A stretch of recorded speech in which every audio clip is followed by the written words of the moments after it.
तो यहाँ पे पहले मैं बॉयलर प्लेट ऐड कर लेता हूँ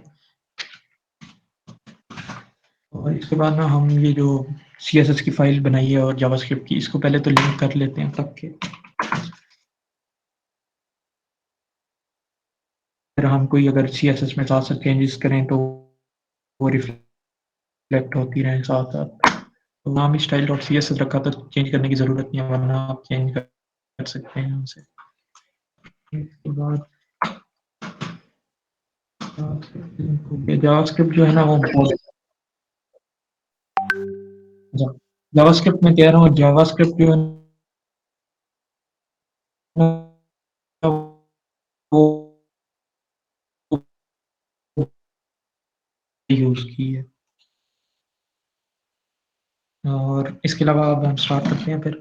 तो इसमें मैं आपको बता रहा था कि हम ना शुरू करेंगे एक काउंटर बनाना है, तो हम पहले करेंगे टैग डाल दिया, काउंटर नाम रख दिया, साथ ना मैं अपना सर्वर भी चला लेता हूँ। ये एक्सटेंशन अगर आप डाउनलोड कर लीजिए, ये लाइव सर्वर है, बकर ने बताई होगी आपको। तो ये रिफ्लेक्ट हो रही हैं चेंजेस।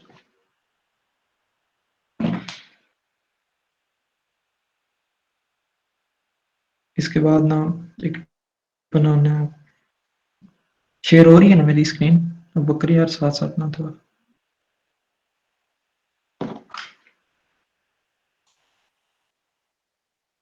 अच्छा अच्छा सही है।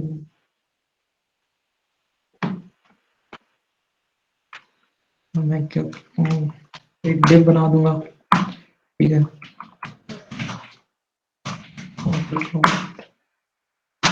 इसमें हम अपना नंबर शो करेंगे, जो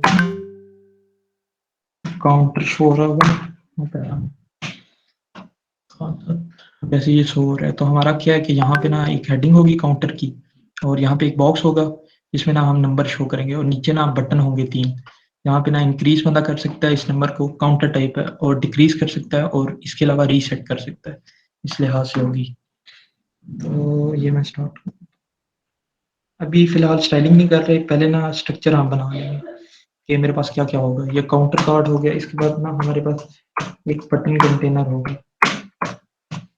मैं पास दे देता हूँ इसको, btn कंटेनर। बाकी आप साथ साथ ना बेशक मुझे बताते रहना कि मतलब आपको समझ आ रही है या नहीं आ रही, अगर तेज चल रहा हूँ तो साथ साथ ना मुझे। ये फिलहाल तो बेसिक चीज़ें आपने ना ये की होंगी HTML की। उसके बाद एक बटन हमें चाहिए, ये बटन हमें डिक्रीज के लिए चाहिए, डिक्रीज लिख देता हूँ। हाँ ये साथ साथ मुझे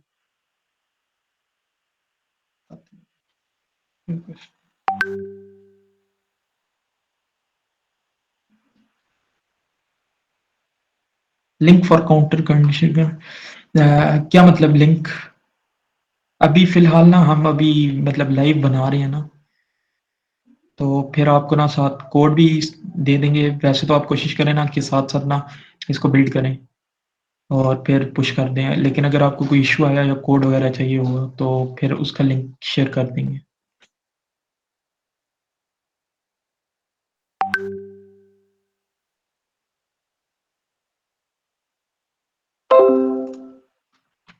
इसके बाद एक और बटन बनाएंगे,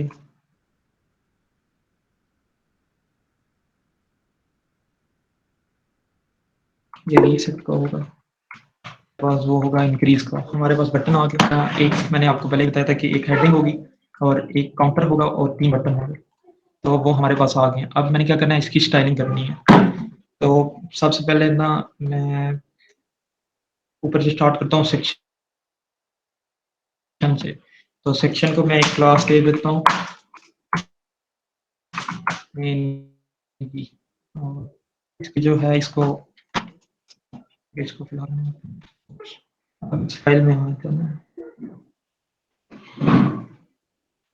तो सबसे पहले तो मैं इसकी फ़ॉन्ट चेंज करनी है। तो ये अभी थोड़ी अजीब सी लग रही है क्योंकि ये डिफ़ॉल्ट फ़ॉन्ट होती है। तो हम सबसे पहले जाएँगे गूगल फ़ॉन्ट्स पे जाना है आपने,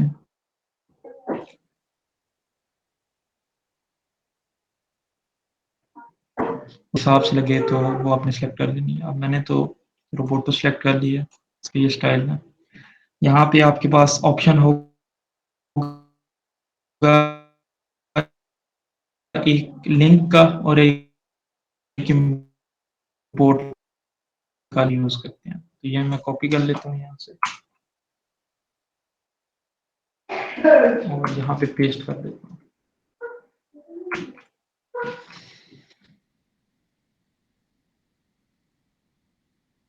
ठीक है, इसके अलावा हमने अब रीसेट करनी है।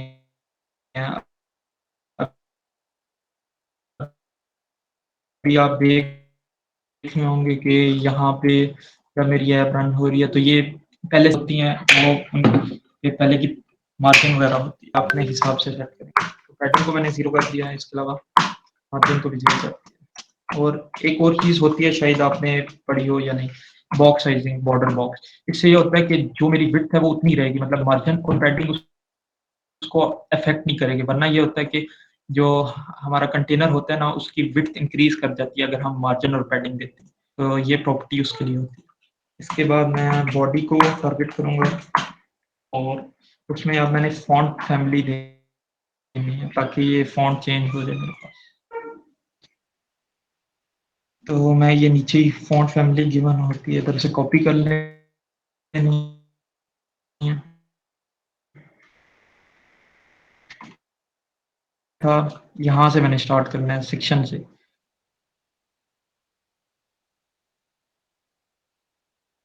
मेन सेक्शन है। तो आप बैकग्राउंड कलर वगैरह दे सकते हैं, तो मैं इसको ना एक बैकग्राउंड कलर दूँगा। बैकग्राउंड कलर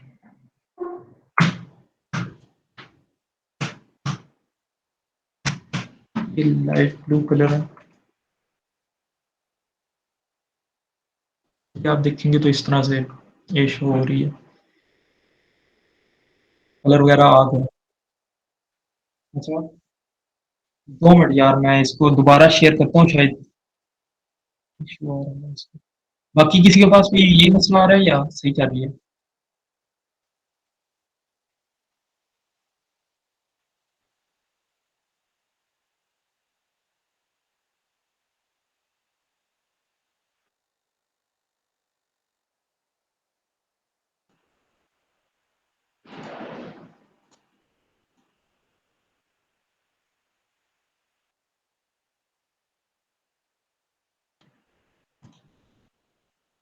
अच्छा, अब शेयर हो रही है?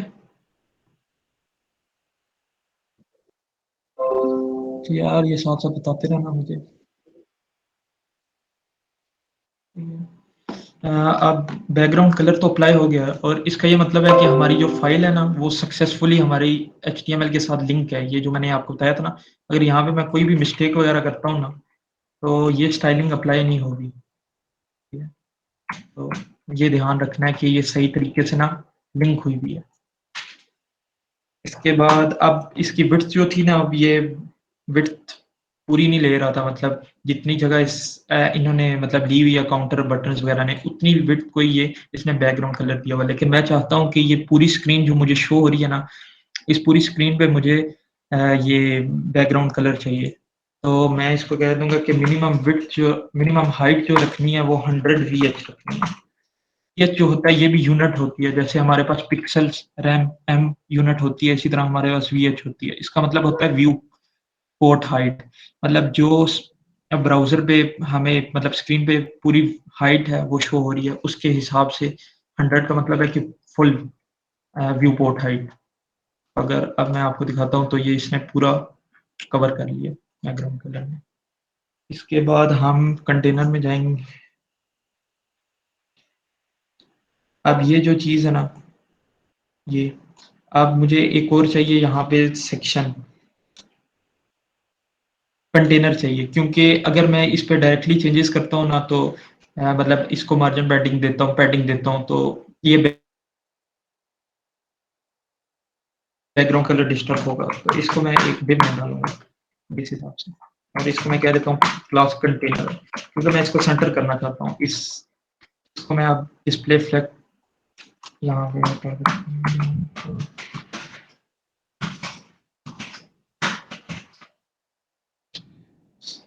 टेक्स्ट ब्लॉक्स वगैरह आपने पढ़ लिया होगा, इसका ये हुआ कि ये मतलब एक रो में आ गए, लेकिन मुझे रो में नहीं चाहिए था। मैंने ना इनको स्क्रीन के सेंटर में बस अलाइन करने के लिए और यहाँ पे ताकि मिडल में आ जाए, उसके लिए अब मैं फ्लेक्स डायरेक्शन जो है वो कॉलम ही रखूँगा ताकि कॉलम में ही शो हो।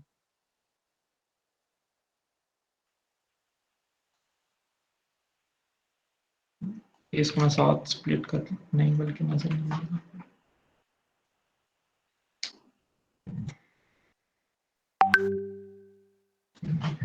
अब ये कॉलम ही है। अब मैं क्या करूँगा, इसको एक तो करना है justify content centre. Justify content centre से क्या होगा कि मतलब अभी तो इसकी हाइट नहीं है, जब मैं इसे हाइट दूंगा ना कि मिनिमम हाइट इसको भी मैं देता हूँ, इसको मैं 70 VH करता हूँ।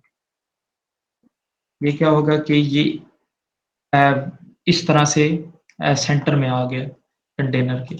अब मैं चाहता हूँ कि ये मतलब हॉरिजॉन्टली भी सेंटर में आए, तो अलाइन आइटम सेंटर। अब ये हमारे पास बिल्कुल परफेक्ट आ गया जहाँ पे मैं चाहता था। अब अगर बिल्कुल दरमियान में रखना चाहते हैं तो इसकी ये है कि हाइट थोड़ी सी ज़्यादा करेंगे तो ये परफेक्टली सेंटर अलाइन हो जाएगा। और इसके बाद मैं अब हेडिंग जो है उसको टारगेट करूँगा, उसको मैं थोड़ा सा स्टाइल करूँगा। तो अभी फ़िलहाल ये है कि हेडिंग जो है हमारे पास उसमें स्पेस वगैरह नहीं है और फ़ॉन्ट थोड़ी छोटी है। तो मैं मार्जिन इसको दूँगा ऊपर और नीचे से मतलब 2 रैम और साइडों से 0। मतलब रैम वगैरह का आपको पता होगा, जैसे पिक्सल वगैरह में भी आप कर सकते हैं। रैम में ये होता है कि थोड़ा-सा ना रिस्पॉन्सिव में हमें हेल्प मिलती है कि स्क्रीन के साइज़ से हमारा जो होता है वो एडजस्ट हो जाती है हमारी हाइट वगैरह, और जो मतलब दी होती है हमने मार्जिन, पैडिंग, फ़ॉन्ट साइज़ वगैरह। तो अब इसके दरमियान में थोड़ी-सी स्पेस आ गई है, और इसके बाद मैं क्या करूँगा, इसका कलर मैं चेंज करूँगा। व्हाइट व्हाइट कर दिया।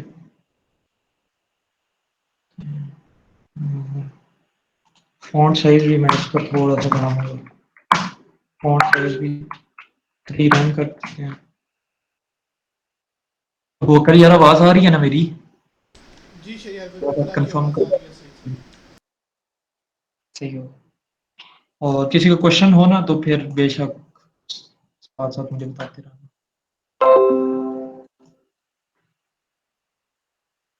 इसके बाद ये तो होगी हमारी हेडिंग भी जो है वो भी सही है। ठीक है, अब हमने ना ये कंटेनर पे काम करना है। ये जो हम एक बॉक्स चाहते हैं उसमें ये जो 0 शो हो रहा है अभी के लिए, वो हम डिस्प्ले कराएँगे और बटन्स को फिर स्टाइल करना है। तो ये जो था मैंने एक डिव बनाया हुआ था काउंटर कार्ड, उसको मैंने क्लास दी हुई थी। अब मैं इसको स्टाइल करना चाहता हूँ तो मैं सीएसएस में पहले तो उसको टारगेट करूँगा काउंटर कार्ड, और इसको मैं बैकग्राउंड कलर पहले तो देता हूँ। बैकग्राउंड कलर दे दिया मैंने 6। इसको मैं डार्क थोड़ा सा कलर दूँगा। अभी शो हो रहा है कलर, लेकिन अब इसकी हाइट और विड्थ वगैरह इतनी ज़्यादा नहीं है, तो उसने बस उतनी हाइट और विड्थ दी हुई है जितनी 0 को रिक्वायर्ड थी। तो हमें ये नहीं चाहिए, हमें एक पूरा बॉक्स चाहिए, उसमें हमें डिस्प्ले कराना है 0 को या कोई भी जो काउंटर का नंबर होगा हमारे में। तो सबसे पहले क्या करेंगे, विड्थ की प्रॉपर्टी हम इस पे लगाएँगे। विड्थ इसको मैं दे देता हूँ 300 पिक्सल, और हाइट में दे देता हूँ इसको 200 पिक्सल।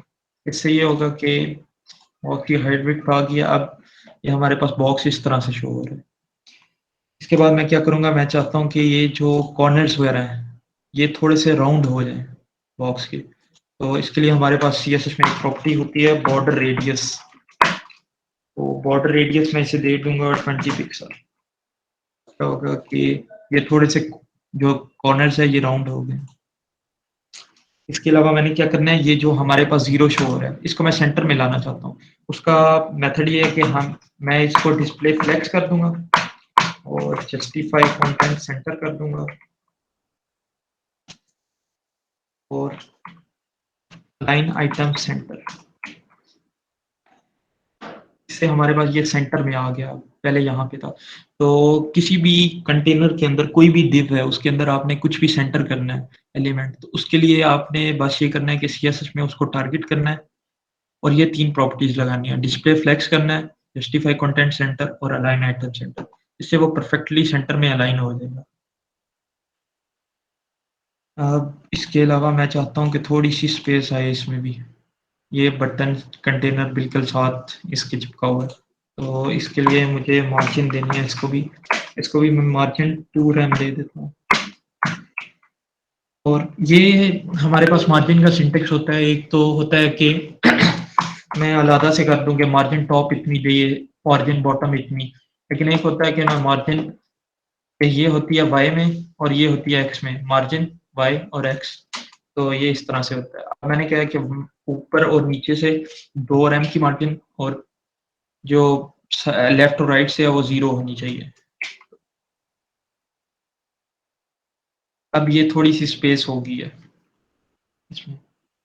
इसके बाद मैंने क्या करना है, अब ये जो मेरे काउंटर कार्ड था इसके अंदर मेरे पास एक पैराग्राफ था, तो उस अब वो 0 शो हो रहा है जो, तो उसको भी मैंने थोड़ा सा बड़ा करना है और कलर वगैरह चेंज करना है। तो मैं क्या करूँगा, मैं वैसे तो हम डायरेक्टली भी कर सकते हैं। अभी मैंने क्या किया हुआ है कि मैंने पैराग्राफ को क्लास नहीं दी हुई, ना कोई आईडी वगैरह दी हुई है। अगर मैं डायरेक्टली चेंज करता हूँ पैराग्राफ के स्टाइलिंग, मतलब मैं क्या करता हूँ उसकी फॉन्ट साइज कर देता हूँ थोड़ी-थोड़ी 3 में। तो ये मेरे पास हो तो गई है, लेकिन इसका एक जो डिसएडवांटेज होगा कि मेरे पास अगर कहीं और पे पैराग्राफ है, जैसे यहाँ पे है, तो इसका क्या होगा कि इसका भी जो है ना साइज़, वो भी 3 रैम हो गया, ठीक है? तो मुझे ये चीज़ नहीं चाहिए। तो मैं CSS में इस तरह से टारगेट करूँगा कि ये इफ़ेक्ट ना करे। तो इसके लिए जो वे होता है वो ये है कि अब ये पैराग्राफ जो है, ये काउंटर कार्ड के अंदर मौजूद है। तो मैं कुछ करूँगा काउंटर कार्ड और ये ग्रेटर देन का सिंबल। इसका मतलब होता है कि काउंटर कार्ड के अंदर जो पैराग्राफ है ना, डायरेक्टली उसका चाइल्ड है। बस उसका फॉन्ट साइज़ जो है वो 3 रैम करना है। ये कुछ सिलेक्टर्स होते हैं, ये CSS के सिलेक्टर्स होते हैं। इस पे बेशक आप ना, ऐसे तो कोर्स वगैरह जो आपको दिया गया था उसमें भी ये एक्सप्लेनेशन वगैरह इसकी दी होगी। तो डिफरेंट टाइप के सिलेक्टर्स होते हैं। तो वो हम अपने मतलब जिस हिसाब से हमें फंक्शनैलिटी चाहिए उस हिसाब से हम यूज़ करते हैं। तो अब क्या हुआ है कि अब इसको स्टाइलिंग नहीं मिली, बस इसको स्टाइलिंग मिली है। तो मेनली इसका पर्पज़ ये था। ये मैं डिलीट कर देता हूँ। जी, अब कलर भी मैं इसको व्हाइट दे देता हूँ।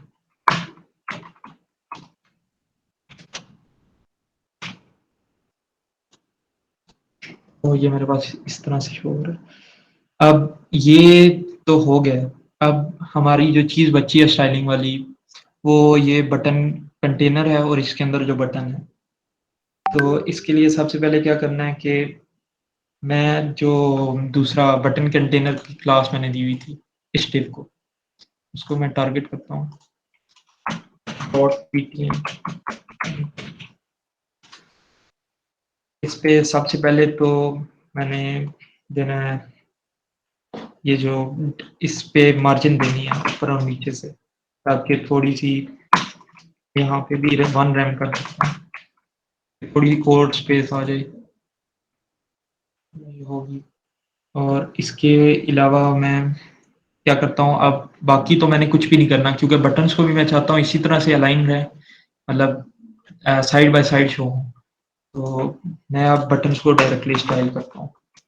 अब मैं, मेरे पास क्योंकि बटन नहीं है, या अगर तो मैं चाहूँ तो जैसे ये सिंटेक्स इस्तेमाल किया इसी तरह कर सकता हूँ, तो ये भी सही है। लेकिन डायरेक्टली भी कर सकते हैं, लेकिन वो फिर मसला आता है जब हमारे पास एक पेज पे मल्टीपल बटन्स हों, फिर उनकी स्टाइलिंग का मसला आ जाता है। तो सबसे पहले मैं क्या करूँगा, इसको पैडिंग दूँगा थोड़ी-सी।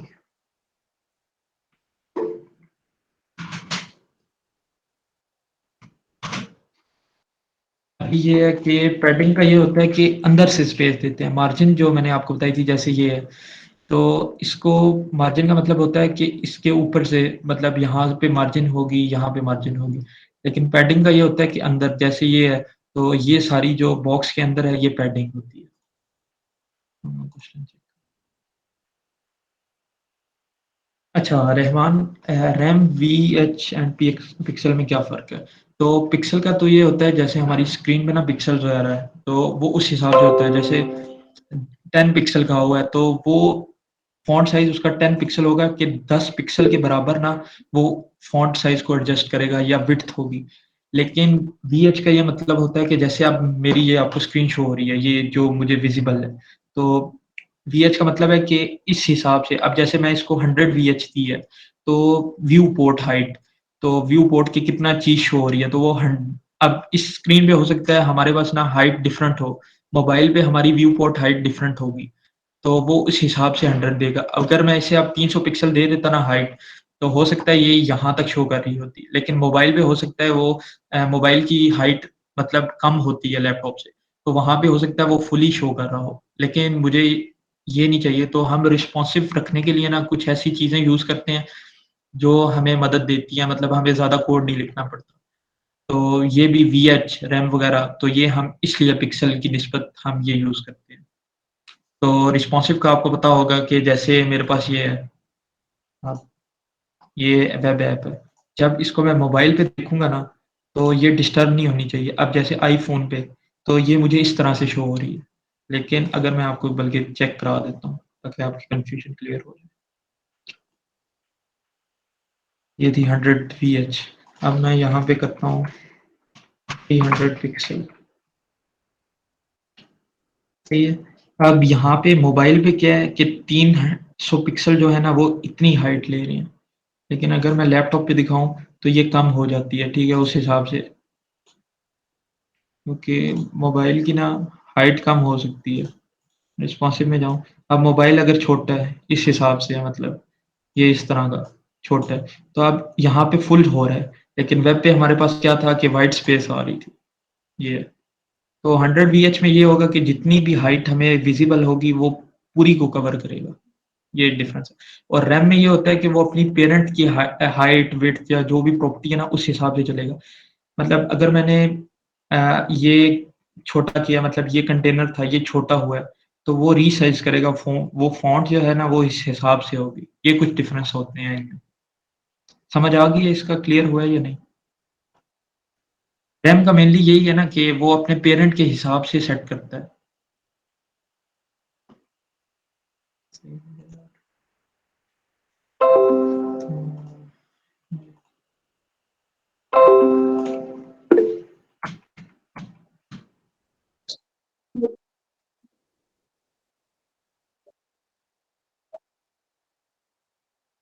कंटेनर की हाइट इंक्रीज़ करने के लिए अगर तो पैडिंग यूज़ करेंगे, क्योंकि अगर तो मैं मार्जिन दूँगा तो वो बाहर से स्पेस लेगा, तो वो हमें शो नहीं होगी, जैसे ये है। तो अब मैं इसमें करके दिखाता हूँ ज़रा। अब ये है मेरे पास कंटेनर कार्ड, तो मैं यहाँ पे क्या करता हूँ, मैंने मार्जिन दी हुई है, अगर मैं इसे हटाता भी हूँ, साइड बाय साइड रख के, अब मैं सेव करता हूँ, तो मेरे पास कोई फ़र्क नहीं आया, इसकी हाइट में उतनी ही रही है। बस ये जो मार्जिन थी ना, ये कम हो गई। लेकिन अगर मैं इसमें पैडिंग दे देता हूँ, तो पैडिंग से ये होगा कि मेरे पास ना अब इसकी, अगर तो मैं इसको भी तो कमेंट आउट करता हूँ, विड्थ और हाइट को। अब ये पैडिंग मेरे पास शो हो रही है, ठीक है, दोनों, ये पैडिंग। तो पैडिंग से हम ना इसकी हाइट और विड्थ को कंट्रोल कर सकते हैं, लेकिन मार्जिन से हम इसकी हाइट और विड्थ को कंट्रोल नहीं कर सकते। ये चीज़ होती है।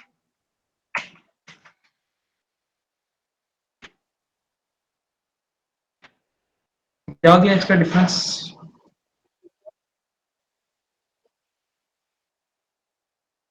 हाँ यार, डिपेंड करता है मतलब डेवलपर पे भी आप किस लिहाज से काम करते हो। तो मैं खुद तो मतलब विड्थ देने के लिए, हाइट देने के लिए वीएच यूज करता हूँ, क्योंकि इससे काफी हेल्प हो जाती है हमें वेब पेज को रिस्पॉन्सिव बनाने में। वरना हमें बाद में मीडिया क्वेरीज वगैरह यूज करके ना उसकी मोबाइल में हाइट विड्थ को दोबारा से सेट करना पड़ता है। तो इससे थोड़ी सी हमें हेल्प हो जाती है। तो मैं भी आपको रिकमेंड करूंगा कि पिक्सल से वीएच यूज करें या फिर रैम यूज करें, क्योंकि फ़ॉन्ट साइज या विड्थ के लिए हम जो मतलब ये छोटे कंटेनर्स हैं, तो इनके लिए हम वीएच यूज नहीं करते। लेकिन जो हमें पूरी स्क्रीन पे चाहिए होता है, जैसे ये मुझे बैकग्राउंड ये पूरी स्क्रीन पे चाहिए था, तो तब मैंने वीएच यूज किया। अब इसके लिए मैंने वीएच यूज नहीं किया, इसके लिए मैं पिक्सल कर सकता हूँ, ठीक है, या रैम कर सकता हूँ। तो वो आपकी मर्ज़ी होती है। लेकिन अगर आपने पूरी स्क्रीन को दिखाना है, मतलब आप चाहते हैं कि मोबाइल में भी ये पूरी स्क्रीन पे बैकग्राउंड शो हो और लैपटॉप पे भी शो हो, तो उस हिसाब से फिर आप वीएच और वीडब्ल्यू, विड्थ का मैं आपको बता देता हूँ, जैसे हाइट का वीएच है, ठीक है, तो विड्थ का वीडब्ल्यू होता है, ये वीडब्ल्यू बस। ठीक है, तो बटन पे थे हम, ठीक है, बटन पे पैडिंग मैंने आपको दे के दिखाई थी। तो ये अब जो क्वेश्चन था पहले भी कि इसकी विड्थ और हाइट इंक्रीज करेगी या नहीं, तो मैंने अब पैडिंग दी है। तो पहले ये बटन ये छोटे-छोटे थे, जो इसका टेक्स्ट था वो भी बिल्कुल टच हो रहा था। लेकिन जब मैंने पैडिंग दी है तो वो अंदर से उसकी विड्थ और हाइट इंक्रीज हो गई। तो अब इस पे भी ना क्या करना है, मुझे ये बॉर्डर रेडियस चाहिए ताकि थोड़े से ना ये बिल्कुल स्क्वायर ना लगे, थोड़े से राउंडेड हो जाए। तो इसको भी बॉर्डर रेडियस दे देता हूँ 10 पिक्सल का। अब ऐसी चीज़ें जो होती है ना, इनके लिए हम पिक्सल बेशक इस्तेमाल कर लें। अब इस पे रैम वगैरह नहीं, लेकिन जैसे हेडिंग्स वगैरह ना, तो इसके लिए रैम होता है कि ताकि मोबाइल वगैरह पे छोटी लगे। लेकिन इस पे फ़र्क नहीं पड़ता, मतलब अब मोबाइल पे भी मैं चाहता हूँ कि इतना ही शो हो मुझे राउंडेड। इसमें मैं ये नहीं चाहता कि मोबाइल पे छोटा हो, तो इसलिए मैं पिक्सल ही इस्तेमाल कर रहा हूँ। इसके अलावा मैं क्या करता हूँ, मैं चाहता हूँ कि ये जो बटन्स है ना, इनमें आपस में ना थोड़ी-सी स्पेस हो। अभी ये बहुत कम स्पेस है इनके दरमियान ना, तो उसके लिए हम अब मार्जिन यूज़ करेंगे। पैडिंग अंदर के लिए स्पेस होती है और मार्जिन जो होती है वो बाहर के लिए होती है। अब मैं मार्जिन जैसे यूज़ करता हूँ, अब मुझे ऊपर और नीचे से मार्जिन नहीं चाहिए, मतलब वर्टिकली मुझे 0 चाहिए और हॉरिज़ॉन्टली मुझे अब मैं 12 पिक्सल करके चेक करता हूँ। तो ये चीज़, ये अब हमारे पास ना ये बटन थोड़े से फासले पे आ गए, मतलब सेपरेट हो गए। तो ये मार्जिन का होता है फंक्शन। अब मार्जिन भी दे दी। अब इसको मैं बैकग्राउंड कलर देता हूँ। बैकग्राउंड कलर वही दे देते हैं जो ऊपर वाले काउंटर कार्ड को दिया था। ये इस तरीके से शो हो रहा है। अब आप ये देख रहे होंगे कि ये ब्लैक ब्लैक इसका ना बॉर्डर शो हो रहा है। अब मैं चाहता हूँ ये खत्म हो जाए। तो इसके लिए ये है कि मैं बॉर्डर जो है ना, बॉर्डर बॉर्डर को 0 कर दूँगा। तो ये मेरे पास चला गया। या बॉर्डर को आप कोई भी कलर दे सकते हैं, मतलब उसका सिंटेक्स ये होता है कि वैसे ये शॉर्ट हैंड प्रॉपर्टी होती है हमारे पास ना, कि मैं इसको 3 पिक्सल सॉलिड हो और व्हाइट हो। तो या मैं आपको दिखाता हूँ, तो ये व्हाइट बॉर्डर आ गई। लेकिन आप इस तरीके से भी दे सकते हैं कि बॉर्डर का मतलब कलर क्या होगा, सही है। तो कोई भी आप कलर बता सकते हैं। बॉर्डर की विड्थ क्या होगी, ठीक है। तो सिंगल प्रॉपर्टीज़ भी होती हैं, लेकिन हम ज़्यादातर ना मतलब अब मेरे लिए ये ईज़ी है कि मैं बस बॉर्डर लिख के उसको तीनों प्रॉपर्टीज़ इकट्ठी दे दूँ। तो वो थोड़ा वर्कफ़्लो जो होता है वो तेज़ हो जाता है। अब बैकग्राउंड कलर भी हो गया हमारे पास। अब एक और चीज़ है, अब जैसे मैं इसके ऊपर लेके जा रहा हूँ, तो ये मेरे पास कर्सर चेंज नहीं हो रहा। लेकिन अगर आप किसी वेबसाइट में देखें तो आप जब लेके जाते हैं तो हैंड सा आता है, कर्सर पॉइंटर सा आता है। मैं चाहता हूँ वो मेरे पास हो। तो पहले तो बॉर्डर मैंने हटा दिया, बॉर्डर को हटाना है। तो उसके लिए ये है कि कर्सर पॉइंटर में कर देता हूँ। अब हमारे पास ये डिफरेंट टाइप की हैं, हमें मतलब अगर मैं चाहता हूँ कि इसके ऊपर जाए तो कर्सर चेंज हो जाए। अब जैसे ये कर्सर हो गया, तो ये इसलिए यूज़ होता है। डिफरेंट टाइप के कर्सर्स होते हैं कि अगर आपको लोडिंग दिखानी है, किसी बटन पे लेके जा रहा है तो लोडिंग का साइन हो गया, या स्क्रॉल बार पे मतलब फाइल पे जैसे लेके जाते हैं, तो वो भी आप सेट कर सकते हैं। अब कलर को भी मैं चेंज करता हूँ। ब्लैक कलर शो हो रहा था बटन के अंदर, तो उसको मैं व्हाइट कर देता हूँ। अब ये मेरे पास वाइट हो गया बटन। तो यूआई तो हमारा बन गया। मैं इसमें थोड़ी-सी आपको और चीज़ें बता देता हूँ कि अब मैं चाहता हूँ कि बटन पे जब मैं होवर करूँ ना, जैसे अब मैं इस पे लेके गया हूँ, तो इसका बॉर्डर शो होना शुरू हो जाए और अंदर से ये ट्रांसपेरेंट हो जाए। उसके लिए सिंपल सा ये है कि मैं यही करता हूँ, इसी को कॉपी किया और बटन पे मैंने क्या किया, होवर लगा दिया।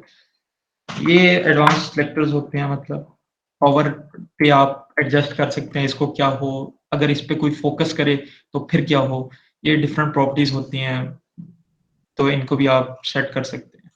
तो अब जब कोई इस पे होवर करेगा ना, तो मैं इसका अगर कलर बस चेंज करना चाहता हूँ, तो मैं बैकग्राउंड कलर वैसे रेड करके आपको दिखाता हूँ। अब क्या होगा कि कोई भी इस पे अगर होवर करेगा तो इसका बैकग्राउंड कलर चेंज हो जाए, ये इस लिहाज से। तो ये होता है इसका फंक्शन। लेकिन मैं अभी बैकग्राउंड कलर को ट्रांसपेरेंट करता हूँ, ये बैकग्राउंड कलर खत्म हो जाए इस हिसाब से। और मैं बॉर्डर शो कराऊंगा, पिक्सल सॉलिड। अब हमारे पास सॉलिड भी होता है, ठीक है, डैश्ड भी होता है, मतलब बस डैश शो हो। तो ये कुछ किस्म के होते हैं, प्री बिल्ड हमारे पास ही होते हैं। अब ये डैश्ड आ गया, मैं सॉलिड ही करता हूँ।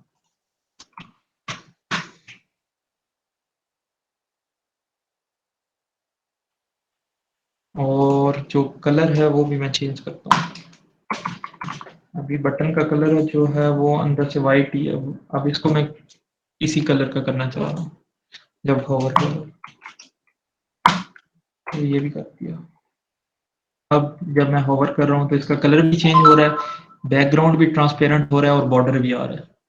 तो ये हमने चीज़ें, लेकिन अभी आप देख रहे होंगे कि ये एकदम से हो रहा है, मतलब मैं जैसे ही लेके जाता हूँ ये एकदम से हो जाता है। ये थोड़ा-सा मतलब ठीक नहीं लग रहा। तो इसके लिए ना हम ट्रांज़िशंस को यूज़ करते हैं। ट्रांज़िशंस का ये मतलब होता है कि थोड़ा-सा डिले अगर मैं देना चाह रहा हूँ, मैं चाहता हूँ कि ये आस्ता-आस्ता करके ना तो ये प्रॉपर्टीज़ अप्लाई हों। तो उसके लिए मैं बटन में क्या करूँगा, ट्रांज़िशन की प्रॉपर्टी डालूँगा।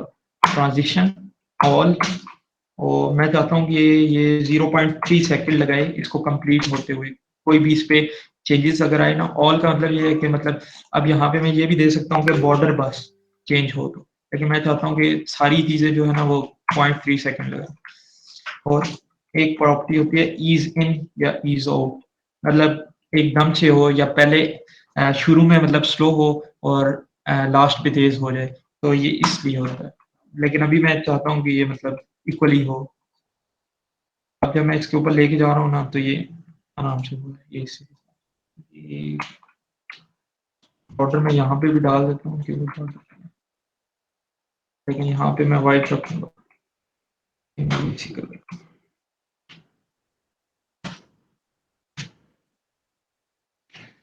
तो ये चीज़ अगर मैं आपको दिखाऊँ कि अगर मैं इसको 3 सेकंड रख देता हूँ, तो मैं इसके ऊपर अगर कर्सर लेके भी जा रहा हूँ, तो ये बिल्कुल आहिस्ता से चीज़ें हो रही हैं। तो ये होता है ट्रांज़िशन। तो इसका फ्रंट एंड कंप्लीट हो गया, मतलब एचटीएमएल सीएसएस हमने यूज़ कर दिया। अब इसमें हमें फंक्शनैलिटी ऐड करनी है। कल भी कोई क्वेश्चन कर रहा था कि रिस्पॉन्सिवनेस क्या होती है और जावास्क्रिप्ट को हम रिस्पॉन्सिवनेस के लिए इस्तेमाल करते हैं। तो जावास्क्रिप्ट को हम रिस्पॉन्सिवनेस के लिए इस्तेमाल नहीं करते। रिस्पॉन्सिवनेस जो होती है वो हम सीएसएस से अचीव करते हैं। अगर मैं आपको अभी दिखाऊँ, तो ये होते हैं हमारे पास ना, इंस्पेक्ट कर सकते हैं आप, राइट क्लिक करें, इंस्पेक्ट करें, यहाँ से आपको कोड वगैरह भी शो हो जाता है। इसके अलावा ना यहाँ पे आप एक ऑप्शन होगा, वैसे आपके पास यूँ शो हो रहा होगा ये नीचे वाली साइड पे। तो यहाँ पे एक ऑप्शन होता है डिवाइस पावर को खोलने का, तो इस पे जब आप क्लिक करेंगे ना, मैं साइड पे कर लूँ ताकि, तो ये आपके पास इस तरह के कर्सर्स वगैरह आ जाएंगे। तो इससे आप चेक कर सकते हैं कि अगर मेरी विड्थ स्क्रीन की छोटी होती है तो क्या होता है। अब जैसे ये है, अब ये टैब तक सही है, मतलब अगर मैं यहाँ से डिफरेंट इन्होंने प्री बिल्ट स्क्रीन साइजेस दिए होंगे, तो यहाँ पे मैं आईपैड सेलेक्ट करता हूँ। आईपैड में ये इस तरह की एप्लीकेशन दिखेगी, ठीक है। अगर मैं मोबाइल सेलेक्ट करता हूँ तो आईफोन XR, तो उसमें इस तरह की दिखेगी। लेकिन अब यहाँ पे इश्यू आएगा कि थोड़ा सा अगर और छोटा हो जाता है मोबाइल, मोबाइल की विड्थ अगर छोटी है, जैसे आईफोन SE है तो इसकी छोटी है, तो मेरे बटन्स जो है ना अब डिस्टर्ब हो गए हैं। तो इसमें अब रिस्पॉन्सिवनेस का इशू है इस वेबसाइट में। इसके अलावा अगर कोई और मोबाइल है तो इसमें भी इशू आ रहा है। अब इसमें सही है। तो मेरी जो ये इशू आ रहा है ये 414 पे भी ठीक है। अब 369 से जब ये नीचे जा रहा है पिक्सेल्स तब ये मसला कर रहा है, मतलब बटन्स इशू कर रहे हैं। इसके लिए अब मैं मीडिया क्वेरीज को यूज़ करूँगा। तो इसका सिंटैक्स आपको टेक मीडिया और मैं लिखूँगा मिनिमम विड्थ तब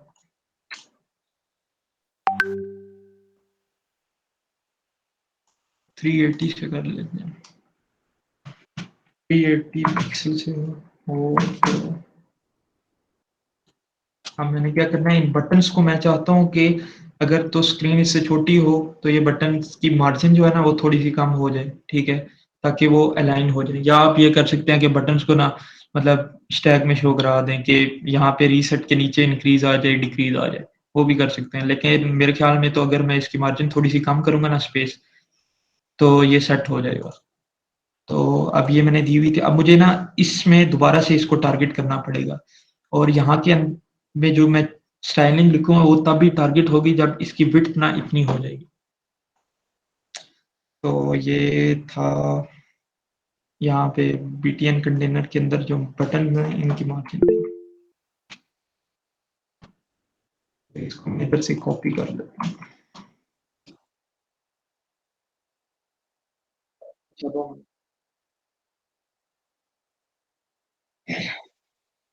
अच्छा, तो यार ये मैं बता रहा था ना कि रिस्पॉन्सिवनेस का ना हमारे पास इशू आता है कि एक वेबसाइट है वो मेरे पास लैपटॉप पे तो मैं बना रहा हूँ, मुझे साथ-साथ शो हो रही है, मेरे लिहाज से सही बन रही है।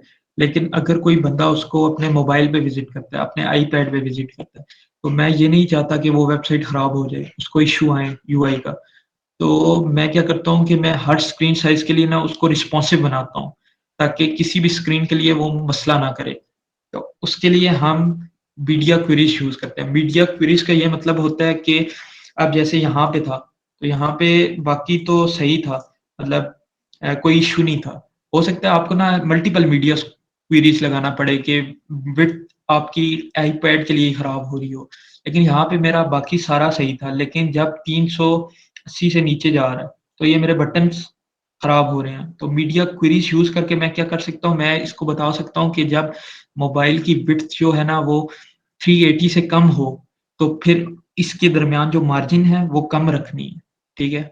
तो ये मैं आपको करके बताता हूँ, या कलर चेंज कर देना है। तो थोड़ा-सा मैं क्लियर इसको करता हूँ। समझ आई है इसकी?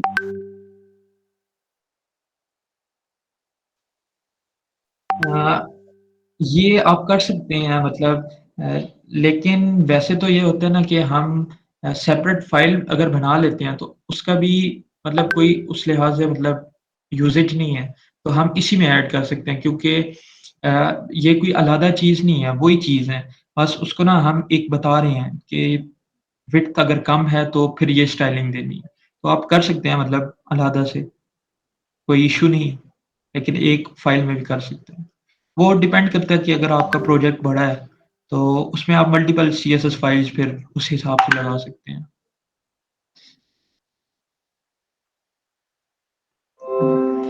इसको अब जैसे ये बीटीएन कंटेनर है, अब मैं चाहता हूँ कि जब इसकी कम हो तो अभी आपको मैं बैकग्राउंड कलर दूँ इसका कि तो रेड हो जाए।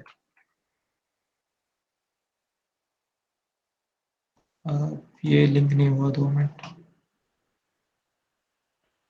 Hashtag media dot BTN container.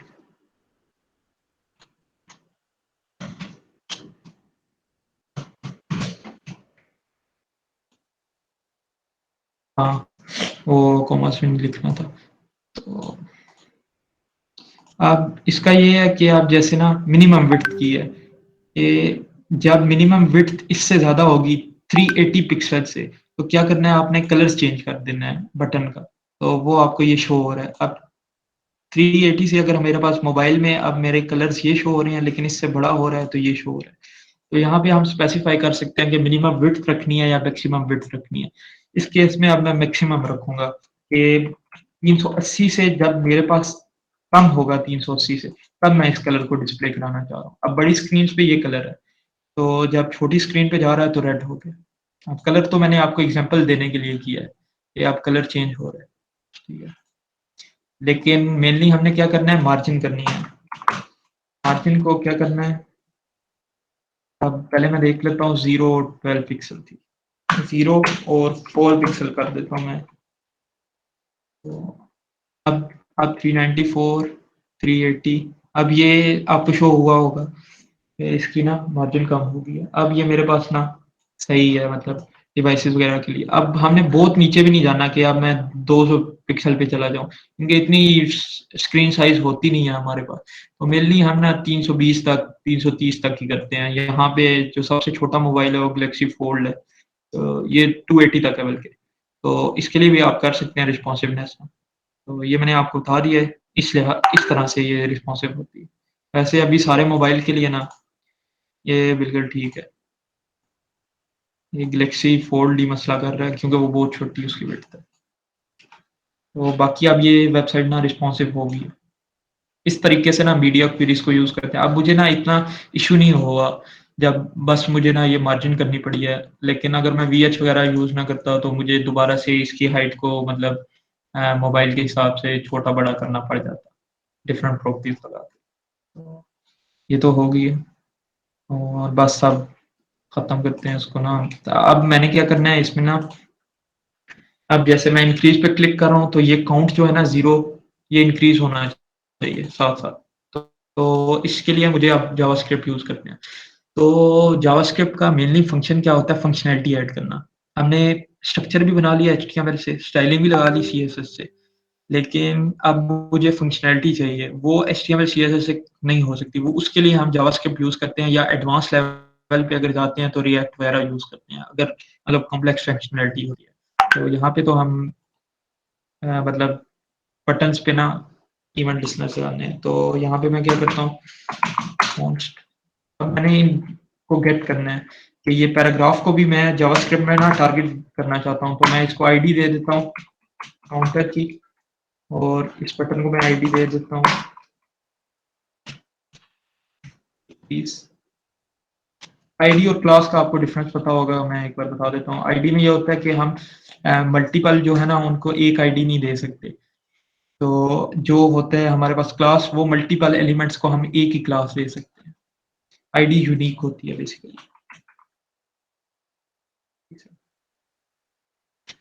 थोड़ा लम्बा हो गया दरअसल, वो आपको एक्सप्लेन कर रहा हूँ, वरना इतनी कॉम्प्लेक्स है अपनी, आप इजीली ना साथ साथ बेशक बना सकते हैं। इस अब मैंने क्या करना है, यहाँ पे मुझे जावास्क्रिप्ट में इसको गेट करना है कि अब मेरे पास जैसे ये है, सबसे पहले मैं काउंटर को ले आता हूँ। कॉन्स्ट एक मैंने वेरिएबल बनाया, उसमें मैं क्या करूँगा, डॉम से लेके आना है। तो मेरे पास सिंटेक्स होता है document dot gate element by ID. Different होते हैं, gate element by class, gate element by name, और क्यूरी सिलेक्टर से भी हम लेके आ सकते हैं, लेकिन इस केस में हम एलिमेंट बाय आईडी लेके आ रहे हैं। तो मैंने इसकी आईडी रखी थी काउंटर। मेरे पास क्या हुआ, ये एलिमेंट आ गया। अगर मैं आपको कंसोल में लॉग करके चेक करूं तो मेरे पास अब ये जावास्क्रिप्ट के थ्रू हो रहा है। कंसोल में चेक कर लेते हैं, तो ये आप देख सकते हैं, ये स्क्रिप्ट जेएस की दूसरी लाइन से मेरे पास ये एलिमेंट आ रहा है। अब ये मेरे पास आ गया।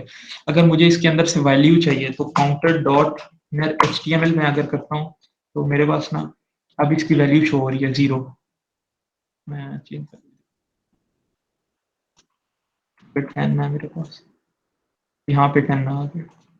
ये आपको मैं बाद में ना इसको इंक्रीज करना है। इसके बाद मैंने अब दूसरे बटन की लाने हैं। पॉन्च, मैं कुछ भी आप नाम रख देते हैं। तो पॉन्च decrement button is equal to document, इसको भी मैं आईडी से ही लेके आता हूँ। इसकी आईडी मैंने रखी थी डिक्रीज। ये बटन भी आ गया। अगर कोई इशू आए तो आप बेशक ना कंसोल करके लॉग करके चेक कर सकते हैं कि ये आया भी है मेरे पास या कोई मैंने मिस्टेक की।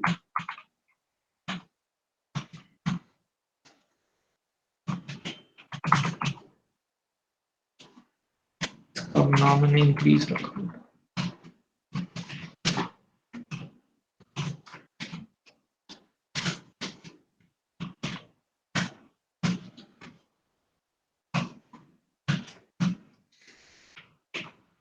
अब ये मेरे पास बटन्स आ गए हैं। अब मैंने क्या करना है, मुझे ये फंक्शनैलिटी चाहिए कि जब इस बटन पे कोई क्लिक करे ना इंक्रीज़ वाले पे, तो ये वैल्यू अपडेट हो जाए।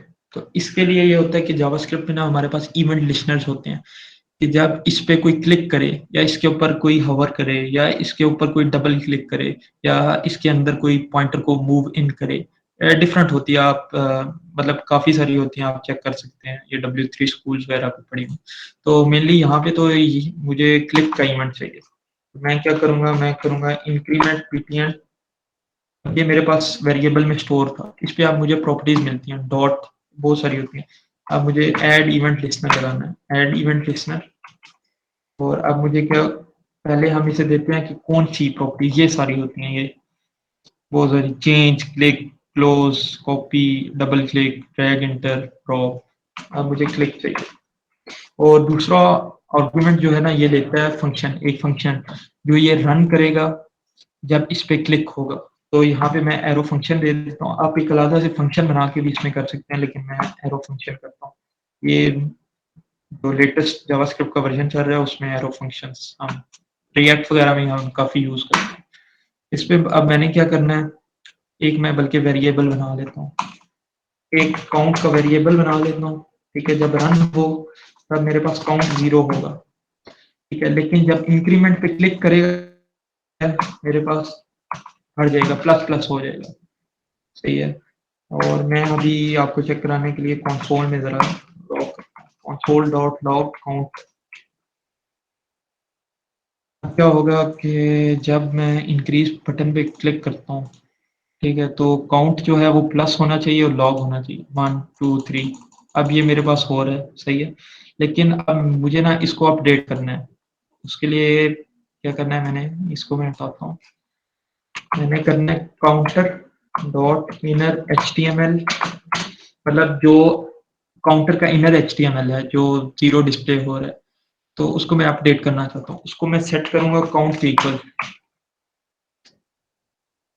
ठीक है, तो अब क्या होगा, इंक्रीज पे क्लिक करूँगा तो ये वैल्यू जो है ना वो अपडेट होती रहेगी, काउंट प्लस होगा और इस वैल्यू को भी सेट करेगा। तो ये अब साथ-साथ ना अपडेट हो रहा है, लेकिन अभी ये बटन नहीं चल रहे। तो इनको ये साथ भी हमने यही करना है। अब मैं इसी को कॉपी कर लेता हूँ और पेस्ट कर देता हूँ। एक और बार पेस्ट कर दिया। अब मैंने क्या करना है, डिक्रीमेंट बटन के लिए करना है,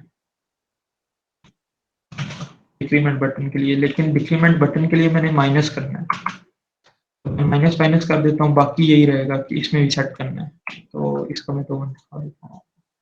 अब इंक्रीज करता हूँ तो मैं इंक्रीज हो रहा है, डिक्रीज करता हूँ तो डिक्रीज हो रहा है। सही है। अब रीसेट में हमने क्या करना है, तो रीसेट में हमने ये करना है कि काउंट को ना हमने दोबारा 0 के इक्वल सेट करना है।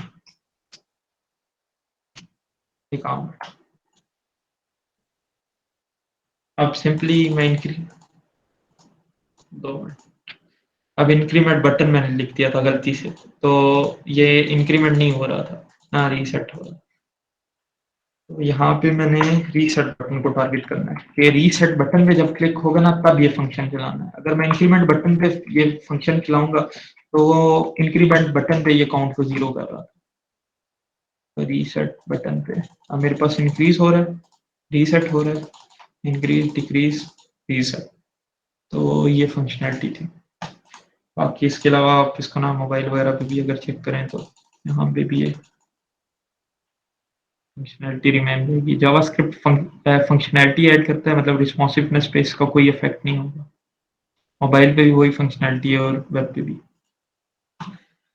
तो ये हमारे पास ऐप बन गई है काउंटर की, सिंपल सी थी, लेकिन इसमें कुछ कॉन्सेप्ट्स वगैरह यूज़ हुए हुए थे, जैसे रिस्पॉन्सिवनेस का आपको बता दिया, ये सिलेक्टर्स वगैरह किस तरह से करते हैं। और मेनली आपको जावास्क्रिप्ट पे थोड़ा सा फोकस करना है कि किस तरह से एलिमेंट्स को मैंने गेट किया और फिर उन पे ना इवेंट लिस्टनर्स लगाए और फंक्शन कॉल किए। सही हो गया। बाकी आप किसी को कोई क्वेश्चन वगैरह है तो।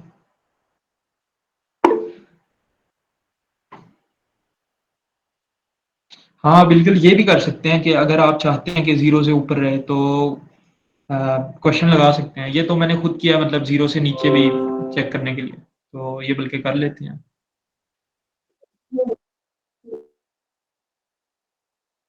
हाँ वो ठीक है। अभी आपको मैंने सिंपल सिखाया, यहाँ पे आपने क्या करना है, चेक कर लेना है सिंपल। इसमें कुछ नहीं है, मतलब वो अपने हिसाब से आप कुछ भी कर सकते हैं। इफ काउंट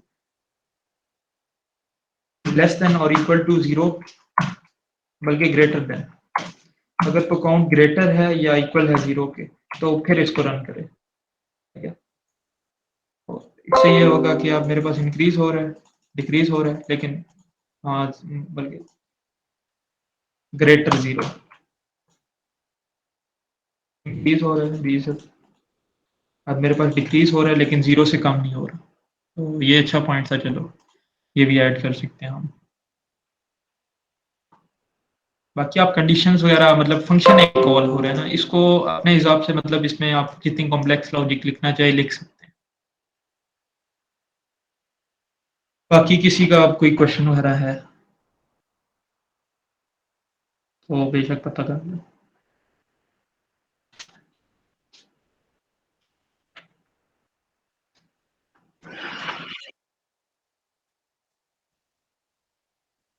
हाँ, ये कोड शेयर कर देंगे, आप बेशक ना खुद से भी एक बार ट्राई करें, और इसके अलावा ना आप इसमें भी थोड़ी बहुत ही चेंजेस करके ना, आप बिल्कुल यही आपने गिटहब पे अपलोड नहीं करना, आपने थोड़ा बहुत ऐड करके, बेशक हो सकता है आप ना इसको, बेशक आप अगर चाहें तो इसको सर्कल राउंडेड शेप में ले आएं। ठीक है, बटन्स को अपने हिसाब से कलर्स दे दें। ठीक है, बैकग्राउंड चेंज कर लें, इस हिसाब से आप बेशक करके ना टाइप थोड़ा बहुत खुद से भी करना है।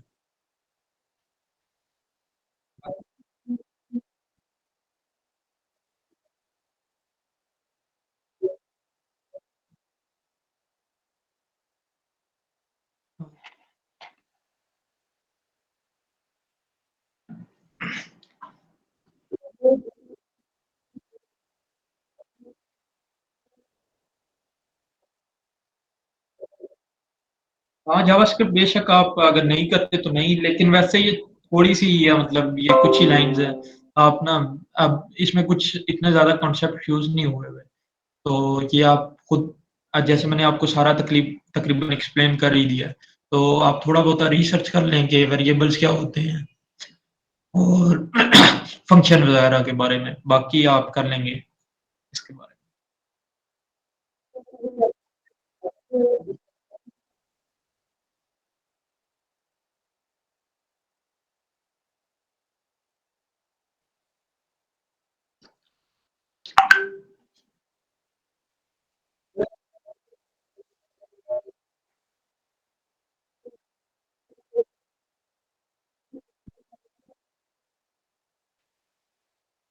अपनी प्रोफाइल पे ना पुश वगैरह कर देना है, या इसको ना अपने हिसाब से कस्टमाइज कर।